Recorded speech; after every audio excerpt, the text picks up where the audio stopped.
भागलपुर के सुल्तानगंज विधानसभा क्षेत्र से संभावित प्रत्याशी जनसुराज पार्टी के इंजीनियर राकेश कुमार ने प्रेस कॉन्फ्रेंस कर एनडीए सरकार पर तीखा हमला बोला। उन्होंने कहा कि उप मुख्यमंत्री सम्राट चौधरी का नाम बदलने तक की नौबत आ गई है। राकेश कुमार ने दिलीप जायसवाल और संजय जायसवाल पर भ्रष्टाचार के आरोप लगाते हुए दावा किया कि दिलीप जायसवाल पर राकेश शाह हत्या मामले में केस दर्ज है। राकेश कुमार ने कहा उनकी सरकार बनने पर पलायन रोका जाएगा और रोजगार के अवसर के लिए बड़ी कंपनियां स्थापित की जाएंगी। साथ ही जनता को सुरक्षा और रोजगार की गारंटी दी जाएगी।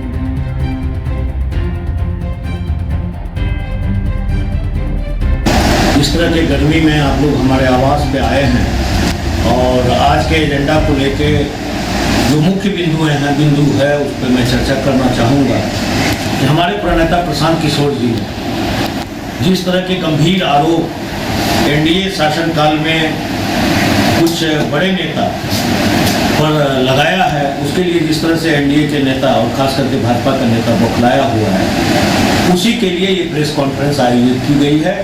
आप तमाम पत्रकार बंधु से यह आग्रह है कि इसको इस तरह से आप लोग चलाइए कि समाज में जो चाल चरित्र और चेहरे की बात भाजपा कर रही है, उस चाल चरित्र और चेहरे को उजागर किया जा सके। बहुत बहुत पुनः आप लोगों का बहुत बहुत धन्यवाद इस पीसी के लिए। अब आप लोगों का क्वेश्चन, मैं उसका जवाब दूँगा। सर, एनडीए की तरफ से जो है ये बार बार कहा जा रहा है, उनके मंच से भी ये आवाज़ होते जा रहा है कि एनडीए में हर जितने भी प्रत्याशी हैं वो अच्छे छवि के लोग हैं। इसके बारे में सर आप लोग क्या कहना चाहेंगे? देखिए, पहली बात यह है कि मुख्यमंत्री के राइट हैंड, मुख्यमंत्री के सबसे करीबी माने जाने वाले अशोक चौधरी का मैं आपको थोड़ा सा ये बता देता हूँ और शेष जितनी भी चीज़ें हैं किस्त वाइज हमारे नेता प्रशांत किशोर जी उसको जारी कर रहे हैं और वो जारी करते रहेंगे।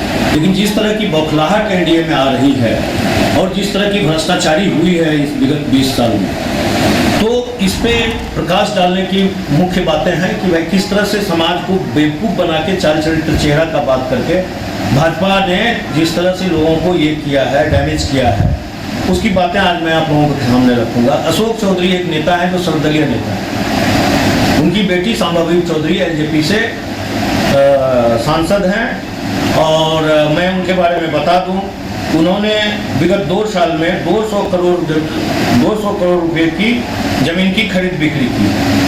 एक उनके पीए हुआ करते थे योगेंद्र दत्त, उनके नाम पर उन्होंने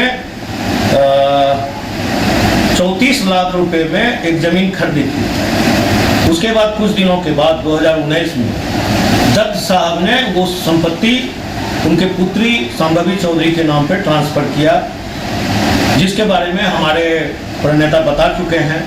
मैं उसके पूरे व्याख्यान में नहीं जाना चाहूँगा।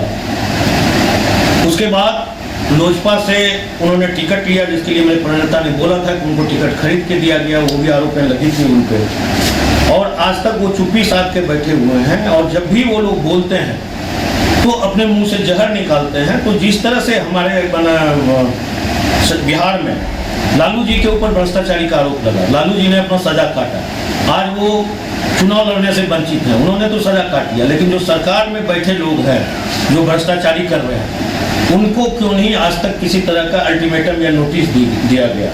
अशोक चौधरी ने जब दत्त साहब से 34 लाख की संपत्ति अपने परिवार के नाम पर लौटाया, तो इनकम टैक्स ने जब सांबावी चौधरी चुनाव लड़ने के बाद इनकम टैक्स ने नोटिस किया कि वो ज़मीन 34 लाख की थी और आपने अपने हलफनामे में 10 लाख रुपया भरा।